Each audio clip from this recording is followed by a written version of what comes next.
दिल्ली शराब नीति मामले में सुप्रीम कोर्ट ने सीएम अरविंद केजरीवाल को बड़ा राहत देते हुए अंतरिम जमानत दे दी है। कोर्ट ने जमानत 1 जून तक के लिए दी है, यानी अरविंद केजरीवाल अब लोकसभा चुनाव के लिए चुनाव प्रचार भी कर पाएंगे। कोर्ट ने चुनाव प्रचार पर कोई पाबंदी नहीं लगाई है। हालांकि कोर्ट ने केजरीवाल के सामने कुछ शर्तें रखी है। केजरीवाल को जेल अधीक्षक की संतुष्टि के लिए 50,000 रुपए की राशि के जमानत बॉन्ड और इतनी ही राशि की एक जमानत राशि देनी होगी।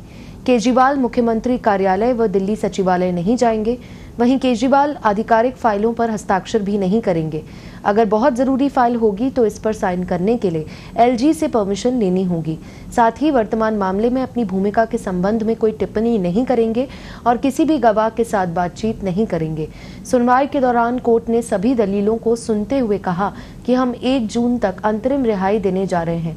इस दौरान केजरीवाल के वकील अभिषेक मनु सिंघवी ने दिल्ली सीएम की गिरफ्तारी के खिलाफ याचिका पर जुलाई में सुनवाई की मांग की।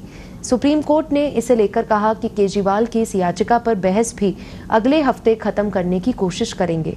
ईडी की तरफ से पेश हुए सॉलिसिटर जनरल ने जस्टिस संजीव खन्ना और दीपांकर दत्ता की पीठ से गुजारिश की कि समय खत्म होने पर अरविंद केजरीवाल को सरेंडर करने को कहा जाए।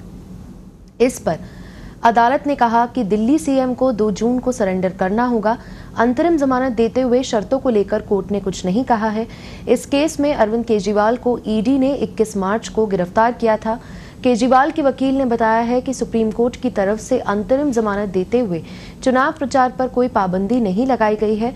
इस तरह केजरीवाल अब पंजाब, हरियाणा और दिल्ली में चुनाव प्रचार करते हुए दिखेंगे।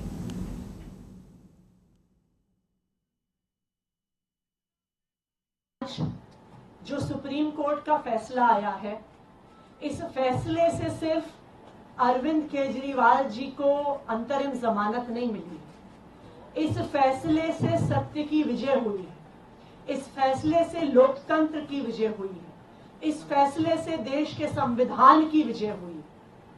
हमारे देश के इतिहास में जब जब संविधान खतरे में आया है, जब जब लोकतंत्र खतरे में आया है, तो हमारे देश में सुप्रीम कोर्ट सामने आया है और लोकतंत्र की रक्षा करने में सुप्रीम कोर्ट ने एक बहुत बड़ी भूमिका निभाई है। आज भी अरविंद केजरीवाल जी को अंतरिम जमानत देकर, अरविंद केजरीवाल जी को चुनाव में प्रचार में आने के लिए जमानत जो सुप्रीम कोर्ट ने दी है, इस फैसले से लोकतंत्र की रक्षा होगी।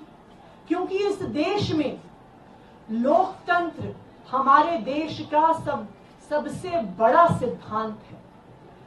लोकतंत्र में चुनाव, फ्री एंड फेयर इलेक्शंस हमारे संविधान की नींव है कि हर व्यक्ति को बराबरी का अधिकार है चुनने का। आज इस देश में एक तानाशाही की सरकार है, एक सरकार जो विपक्ष को खत्म करने की कोशिश कर रही है, एक सरकार जो लोकतंत्र को खत्म करने की कोशिश कर रही है और एक सरकार जो आज देश के संविधान को खत्म करने की कोशिश कर रही है। लेकिन इस तानाशाही का अंत होगा और 2024 के ही इस चुनाव में होगा।